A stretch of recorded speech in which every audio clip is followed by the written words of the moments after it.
What's up, guys? Welcome to another exclusive John wrestling video. I'm Red, I'm Stunner Steve. and today we're going to be talking about our Backlash predictions. Backlash is tomorrow, 1 o'clock Eastern Time. We're just going to be talking about what do we think is going to happen with the matches. Are we going to have any surprises? How's the show going to pan out?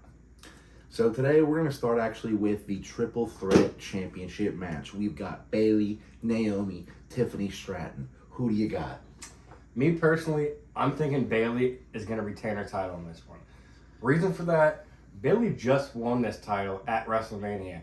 We saw her for months trying to overcome damage control. You know, they were turning on her. The fans were just getting behind her. She was turning face again. She just won this title. You know, you're not wrong, and that would be the safe pick, but I'm going to have a little underdog here. Tiffany Stratton, she could actually surprise people here. Okay. She has been on a tear, and everyone loves her. I don't know if you saw that press conference, but Tiffy time is now. I did. And just this, I think it was this Monday Night Raw, she appeared in the crowd, and everybody, as soon as they saw her in the crowd, were chanting Tiffy time. So, Tiffany Stratton is definitely the future of the women's division. I agree. So, that would be a great pick.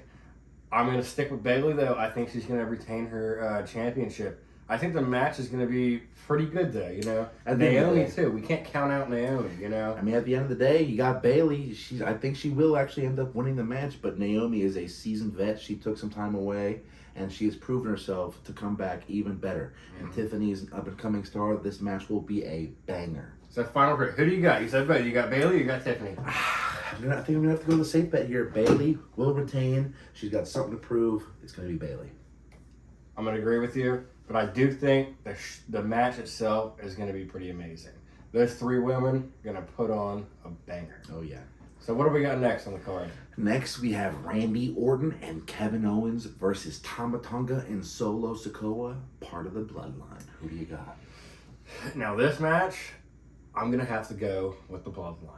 Ooh, my reason for that, this is going to be the first time that we see Tama Tonga in a WWE ring live. He's only wrestled, I believe, one or two dark matches so far. And Solo Sikoa, he has been on the worst losing streak since he beat John Cena. Which, I don't agree with that. I wish they would have booked him better considering that, John Cena put him over essentially. You're losing to one of the greatest of all time, and then you're beating one of the greatest of all time, and then you lose all of these matches. It's not great.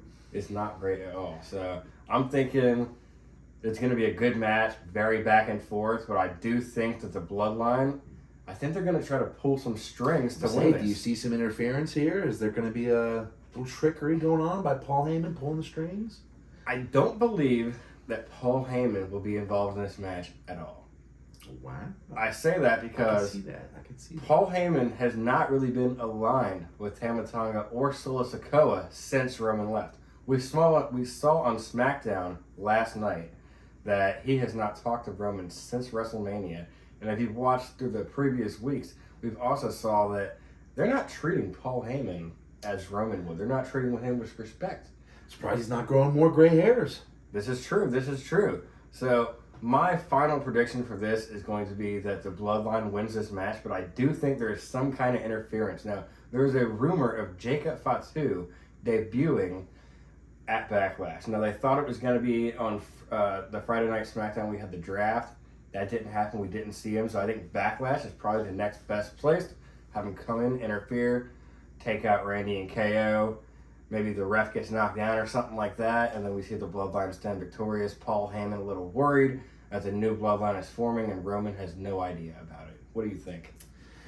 I mean, I'm going to say this right now. Do not sleep on Randy Orton and Kevin Owens. They are an up-and-coming tag team. I'm not going to say that I prefer these two on a tag team, but they have that connection and they have that power. I mean, you are talking one of the greatest with Randy Orton and one of the meanest, baddest, strongest, toughest in Kevin Owens. I mean, we saw that SmackDown.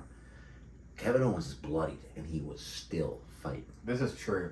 I mean, with Kevin Owens, he has always been the prize fighter. Randy Orton, he has always been the legend killer. Now, none of these guys are legends just yet, but he has always been someone that will never give up and will go out there and give it his all. And as far as, their tag team, I do like it. I kind of wish they would be single stars, but I don't think this is the permanent thing.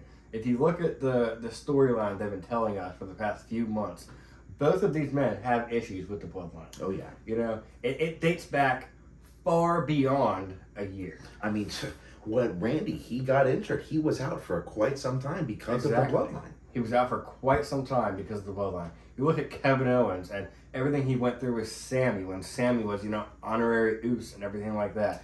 He had to watch all of that. And even before that, he had a championship match with Roman Reigns. What happened there? Seconds away. What happened there? The bloodline interfered. So this is definitely a beef, a match that has been, long awaited. And now that Tama Tonga, from New Japan Pro Wrestling is into the bloodline now under Sola, and we've saw all the violence that they can actually do, this is going to be, this could be match of the night. I mean, the MPT, is that what it is? The MPT? Yeah. What does that stand for? Do we know yet? No, they haven't said anything about that yet. It was kind of surprising. I mean, you'd think they'd give us a hint, but he's a dangerous man, and he has proven already that he will go to extreme lengths to get a victory. So I might have to side with you again here. Bloodline, I think, will get the victory because they need the momentum. And do you think that we will see Jacob Fatu debut? I don't know. I mean, there's a lot of rumors here. I don't know if they can fit all that. That is true. I mean, I will go ahead and we can segue into it right now. I mean, we have that. We have Uncle Howdy being teased for Backlash. Yes, we do. John Cena and Charlotte Flair have been talked about already in France. I mean... Yeah, we'll come back to that after we finish the match card. What's our next match? We've got the Kabuki Warriors, Asuka and Kairi Sane versus Jade Cargill and Bianca Belair. I'm thinking for that match, I have to go with the newly formed team of Bianca Belair and Jade Cargill. It's the easiest one of the cards. The Kabuki Warriors have actually held these tag team titles for a good amount of time, have some good defenses, and Damage Control is crumbling. You have to look. Io Sky lost her title to Bayley at WrestleMania, right? Bayley started it all. Yeah, so, they tried to turn on her. Here comes karma. Here comes Io Sky losing her title. Now, Dakota Kai is coming back into the picture, but I don't think it will be enough for them to retain. Because, Jade Cargill and Bianca Belair, two of the greatest women that we have in the WWE on a team. This is essentially a dream team. Oh, yeah. And people dreamed of this for a long time. It was a dream match, and now they're on a team. The momentum that Jade Cargill has right now, you can't stop it. This is the Jade train, and it is going until the wheels fall off. It's easily that team winning, and they're going to be the new women's tag champs, for sure. The storm is coming. Oh, yeah. The storm is coming. I'm thinking that this match is just going to be, I think it's going to be very back and forth, but I think that they are going to emerge very victoriously, and they are going to be new champions. Next, we're going to go quickly to the Damian Priest versus Jey Uso. Main event Jey Uso for the World Heavyweight Championship match. This could actually be a very good match. It really could. And I'm very kind of I can't decide a winner. It's a close one. It's a very close one. Because you got to look at the momentum that Jey Uso has had ever since he split up with Jimmy, ever since he's been moved over to Raw, ever since the Yeet movement has started. Did you see that video where they were in France and he was eating and the whole crowd? Yes, I have. While we're talking about France, while we're mentioning that, this past Friday, just yesterday, in France, was the highest grossing SmackDown in history. I got to give you guys props, man. You guys were loud. You were in it. France's crowd is the real deal. I'm so excited to see what happens tomorrow. I know Triple H shared a photo of someone's smartwatch, a one-off, saying that it was very loud in there. It was one of those notifications. I think it was 100 decibels or something like that. Yeah, it was very crazy. And another note, the WWE has not been to France in a long, long time. Since the millennium, they have not been to France. And we have the exact year. I got it written down right here, Ryan. April 1993, last recorded show. They also were here. I'll have to cut this out. Just start back. April 1993 was the last time they were in France for a recorded show. And not just that, They have never had a pay-per-view or now what you would call a premium live event in France ever. So the crowd tomorrow is going to be electric. So this match between Jey Uso and Damian Priest, I mean, it can go a lot of ways. I mean, Jimmy Uso is sidelined with an injury right now. Now, we don't know how severe that is. Yes. So is it possible that we see him come out to help Jey? Yes. I think it's a little too early for that. I think it's too early for that as well. I think it's more possible, though, that we will see the Judgment Day interfere in this match to give Damian Priest the win. That is my final prediction. And I will take that prediction and I will one-up it. They will interfere, but they will cost him that match because we have been getting teased these past several Raws of Damian Priest knowing that he doesn't need Judgment Day, and Judgment Day is on the downfall. They have been losing. They have been costing matches left and right. I think at the end of the day, it's going to come down to they're going to have a great match. Judgment Day is going to try to get involved because they think Priest is going to lose. Priest has advantage, and next thing you know, Jey Uso slips out with the victory. It could definitely happen. I know that this is another match on this card that could steal a show. I mean, the momentum that Jey Uso has, this is Damian Priest's first title defense since he has become champion. And we have to look down the road, this whole thing with Drew McIntyre and CM Punk has been swirling up for months, Drew McIntyre had the title, got it stripped away from him right then and there. We almost kind of envision that a title is going to be in that picture. Well, the other thing is, who do you think he has more beef with, Drew McIntyre, Jey Uso or Damian Priest? He hates both of them. It's hard to say. It's really hard to say. I mean, at this point, I would say CM Punk. Yeah. Well, CM Punk, he definitely. But we'll just have to see how it pans out. Next, we're going to go to the final match, the main event of the ninth. The first time ever, Cody Rhodes, AJ Styles in a ring, in a WWE ring for the championship. This could be a big one. I mean, this is one of those matches that people talk about like a dream match, right? Oh, yeah. I mean, you got to look at the time that Cody, look at before. When Cody was in the WWE the first time, AJ Styles was in TNA. Oh, yeah. When he goes to AEW, he did the Indies for a while. When he goes to AEW, well, now, shortly after he left, I mean, I think they might have been in there in the same time for a little while. Yeah, just a little bit. Cody was, a jobber at the time, essentially. AJ Styles was just debuting. He was just gaining the momentum with the WWE Universe. So now it's like they're both at their highest.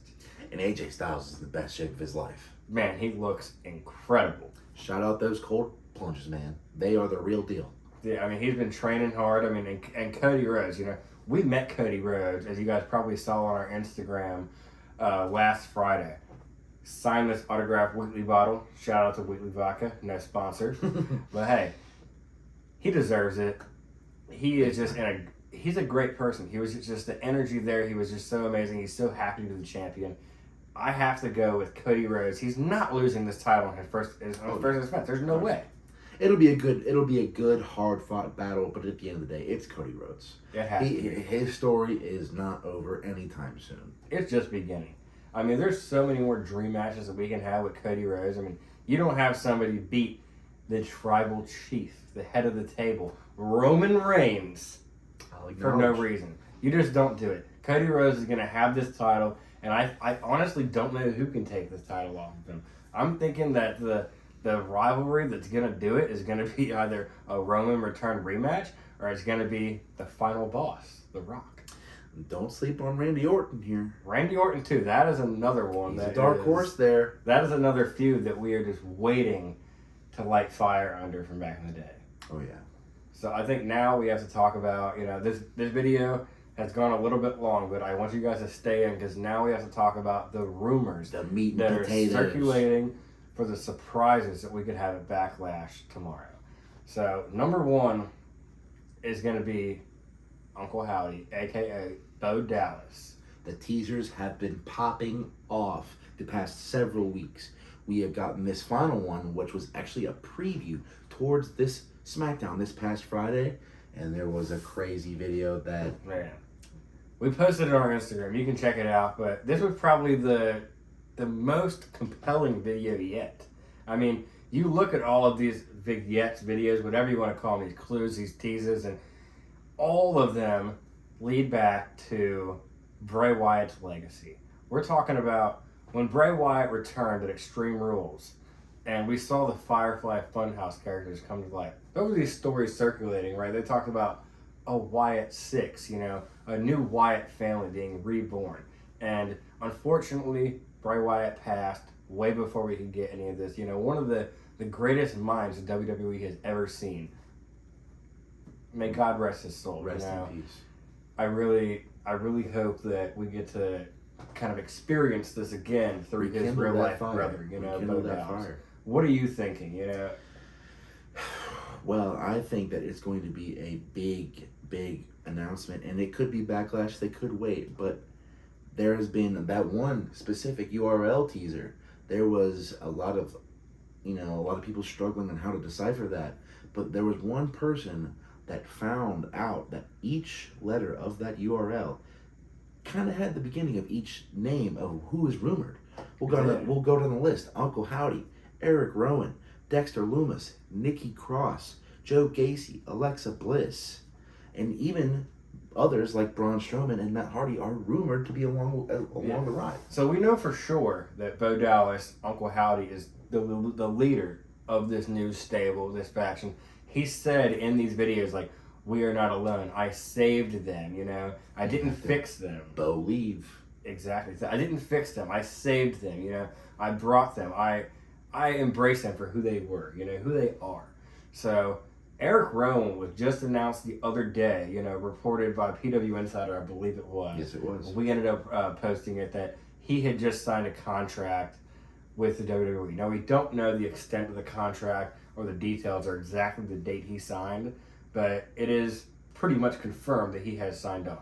Other than that, Alexa Bliss, well, she's been out with a pregnancy for quite a while, and the time table for her return is just about now. Yeah.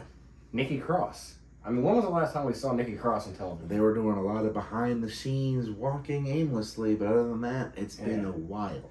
I think they were trying to go somewhere with her, she's always had this, crazy persona, but we saw her backstage for weeks, and we were all like, what's she doing here? What's she doing? Like, are we going to see something for the... We're going to have to cut this. Are we going to see something for the, women's roster? What's going to go on here? We didn't see anything. Yeah, I think there's a lot of possibilities this Uncle Howdy teaser could go, and I really hope it does happen tomorrow at Backlash. But they could easily make us wait even longer. They could. I mean, let's talk about some of the other ones, right? So we have we talked about Alexa, we talked about Howdy, we talked about Nikki Cross. Let's talk about Joe Gacy. Joe Gacy, just today actually, was rumored to officially get called up here soon. And this is after this URL came out. So this could easily be, because you would have think an NXT superstar would get called up via the draft. He didn't get called up, and then a couple days later, all of a sudden, there's rumors he's getting called up. I think this is the time and the place. I think this is the perfect spot for him, too, With his, kind of twisted persona that we see over on NXT, there was rumors of him being involved in the original Wyatt 6, before Bray Wyatt's passing. So I think he's definitely someone that has to be in this. Another notable person to mention, Dexter Lumis. We have not seen him in forever. I think fans have almost forgotten him. A shame. It has been a long time. I never had a problem with Dexter Lumis. Even his quick little Raw run with The Miz and all that. I thought it was enjoyable. He didn't talk, obviously, but I really had fun. I liked the character. I definitely liked the character. Other, superstars that were rumored, Braun Strowman, we saw him make his return this past Monday. I don't think that he will be involved in this anymore because he did come back as the Monster Among Men. Mm-hmm. It seems like he is, aligning himself as a babyface with Jey Uso, so I think that he will probably, stay just as himself. Matt Hardy, on the other hand, that is something that I am very excited and curious about. He could do anything he wants, is what he's pretty much saying himself and what we believe. Yeah. He's in TNA right now, and he is going after the World Championship that's currently held by Moose. But he always claims he's a free agent. He can do whatever he wants. He can do whatever he pleases, and he can stop by at Backlash. No problem at all. I mean, we've been seeing him for the past few weeks. He's been reposting, I should say, all of these Uncle Howdy teasers. And if you guys remember, he had a tag team with Bray Wyatt, former tag team champions with Bray Wyatt, as he was Broken Matt Hardy. So him joining this faction, especially coming from TNA, I mean, we know they've worked together before. Look at Mickie James, look at Jordan Grace. We know it's possible, but we've never seen a male superstar on TNA and then come to WWE, even if they're not signed. We've never seen it. Yeah, you're right. This would be, groundbreaking. This would be something, a free agent coming over. I think that they wouldn't probably allow him to join unless he signed. Mm-hmm. But maybe they work out something with TNA. Who knows? We'll just have to see. Easily. We'll have to see. I want to track back to that Jacob Fatu. I mean, there's a strong possibility that he could come back, but there's also a strong. I mean, realistically, where do you see him floating around if it's not a Backlash? If it's not at Backlash, I mean, our next PLE has just been announced. It's going to be in Saudi Arabia. It's going to be the King of the Ring tournament. We've had multiple superstars declare for this match. That just doesn't fit in at all because that's going to be the main focus of the show. So, I mean, if you're waiting, until June, I think that's a little bit too long, honestly, right? Well, and if you're at that point, if you're waiting that long, you might as well wait for SummerSlam because that's when Roman's being rumored to be. Yeah. I definitely think. I mean, you could do it on a random Raw or SmackDown, but what better time to do it in front of the French crowd? I mean, we saw multiple returns in a show before. Let's take a look back at Survivor Series War Games, right? We saw the return of Randy Orton, and then we saw the crazy return of CM Punk. So we could see multiple returns in one show. Speaking of returns, who else is rumored to make an appearance tonight? Well, I also want to mention, before we get into the other returns, the last year's Backlash, Puerto Rico. There was a lot of homegrown people that came out. Now, I'm not saying any France wrestlers are going to come out here, but I'm saying they had a lot of special spots, and they're going to be out of town, and they're going to do something big. Every time they are out of country, they have big spots. Yeah. Just like Money in the Bank, John Cena came out in London. The crowd loved it. And speaking of, John Cena and Charlotte Flair have been rumored and seen in France. Maybe for Backlash. Now, Charlotte Flair, I mean, she has been injured for, quite some time, honestly. I don't know the exact extent of her injury. I believe it was... ACL tear. Yeah, I knew it was out. I'm talking about the duration. I think it was 6 to 8 months. Mm-hmm, yeah. So I don't think it's exactly time yet, but I mean, everybody's healing process is different. And even if she doesn't return for an in-ring, type of situation... It'll be like an appearance, yeah. She can have an appearance, or she could come to, set something up against Bayley or something like that. Bayley, or honestly even Becky. I mean, we've seen Becky versus Charlotte plenty of times, but Becky could pop up. I mean, I'm sure she's probably traveled there. We never know. Yeah. As far as John Cena goes, he is busy filming movies right now. But if he's already in France, he's actually filming Peacemaker season 2 right now. Peacemaker season 2 is what it is. If he's already in France, I don't think he would miss the opportunity to make an appearance live in front of the WWE Universe. Oh, yeah. I don't think so. Yeah. So overall, I think that we're both just very excited for Backlash. I think everybody should be. I think with Triple H under the helm, I think now we don't have to look forward to just WrestleMania, just Survivor Series, just SummerSlam, just these special pay-per-views. We can look forward to every single month Triple H will put on a good show. I mean, we're in a new era. Oh, yeah. The Triple H era. And the Exclusive John era. Yeah. Once again, thanks for watching an Exclusive John wrestling video.